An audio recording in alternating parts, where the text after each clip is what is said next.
By this time, the chairman of the board was getting fed up. So he spoke up. Now, come, Mr. Bates. When do you propose to do it? I said, well, I think I should come up next Saturday morning and drill the holes in it. Because it's 6 foot thick, the brickwork at the bottom is a hell of a big stack. And then I'll sneak up on Sunday about 2 o'clock, put the explosives in, give it a smart thrutch, and down with it. He said, but why 2 o'clock on Sunday? I said, well, 2 reasons, really. It's a small village. We don't want a lot of people here. Half of them will have had stuffed their odges and got the paper over the heads half asleep. And the other half will be upstairs with the Vaseline on the bedroom doorknob, stop the kids getting in.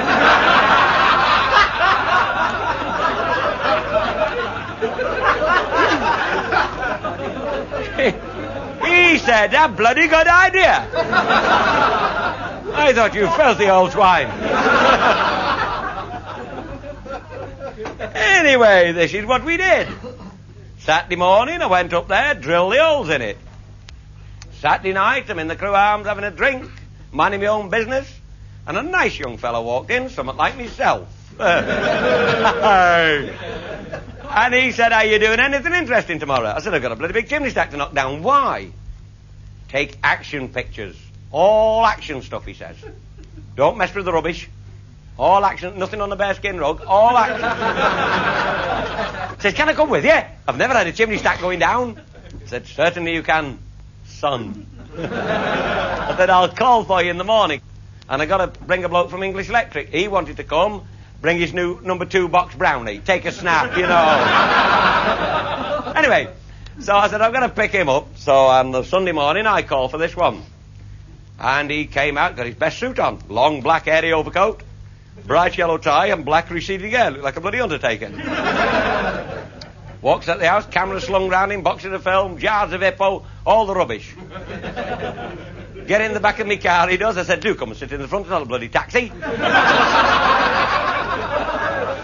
So, came and sat in front, left all his rubbish on the back seat, took off, and when we got there, the kids were all over the place. They were coming over the walls, through the windows, the bobbies were beating them off with clubs.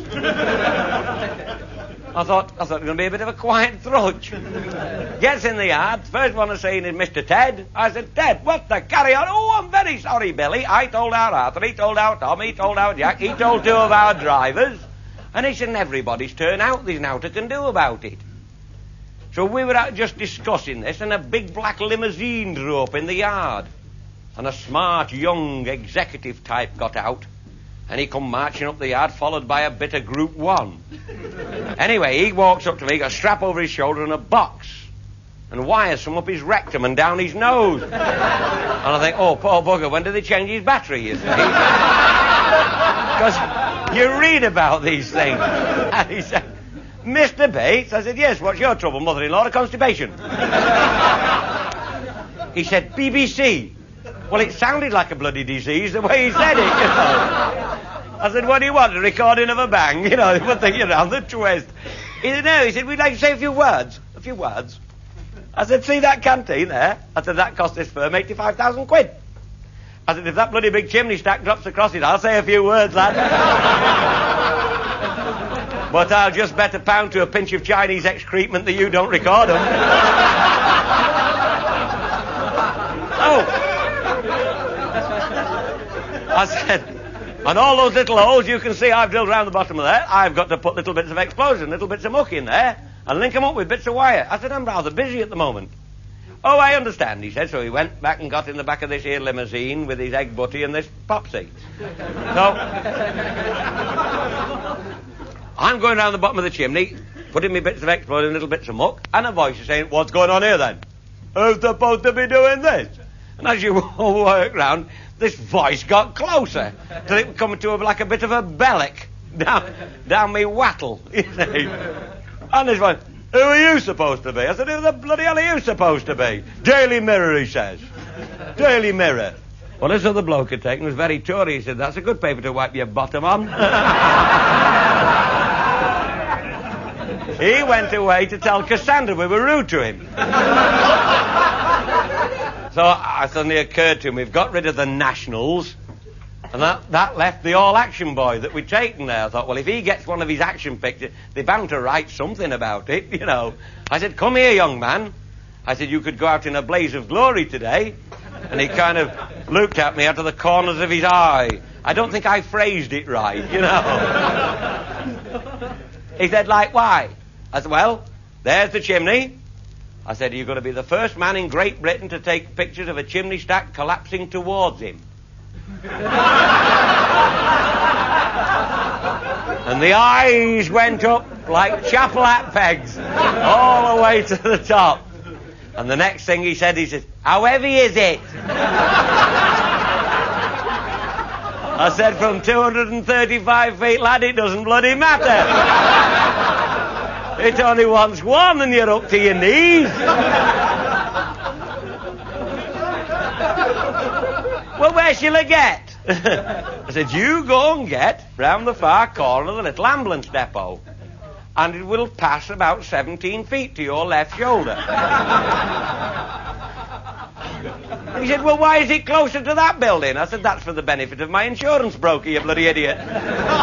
He said, always drop it nearer the cheaper building, you see. It makes him feel safer. So he shuffled off. And we seen this face figure. I said, keep your bloody nut in. We got all this explosive in, like, and we get the others out of the way, and the bobbies chased the kids off. And just then a big green van came down. BBC TV. Frightfully sorry we're late, Mr. Bates. I didn't know you were coming. Doesn't make the day, you know. They go all peevish. Where should we get then? I said, you get round the other side. You've got expensive equipment.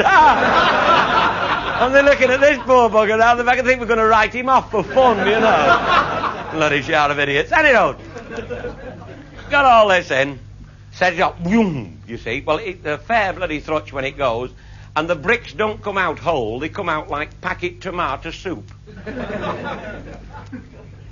About 1.5 tons for the big fan behind it. And then it's on its way. Nobody's been known to push one back, you know. It does not disappear up its own orifice either. Like the proverbial wonga bird. It disappears into its own dust cloud. And boom! And we saw the end of it going in this cloud of red dust. And that's the last we saw. We had to wait for this dust to seek to one side. There wasn't much wind that day. And it slowly drifted to one side. We went up to it, and the bloke behind me, this works manager, he said, where's that gone? Because there's a pile of bricks about 6 foot high along the floor. I think they expect to see a bloody big round thing lying on the ground, you know. They forget there's all up the middle to let the bloody smoke out. Anyway, you get this pile of bricks, and then this figure emerged from around the back of the ambulance depot.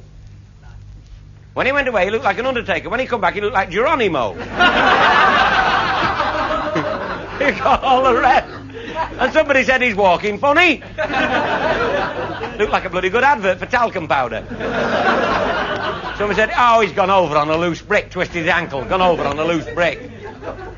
Then the kids are all running back going, hooray, hooray! Did you get a picture, mister? Picture be buggered, have had a bowel movement.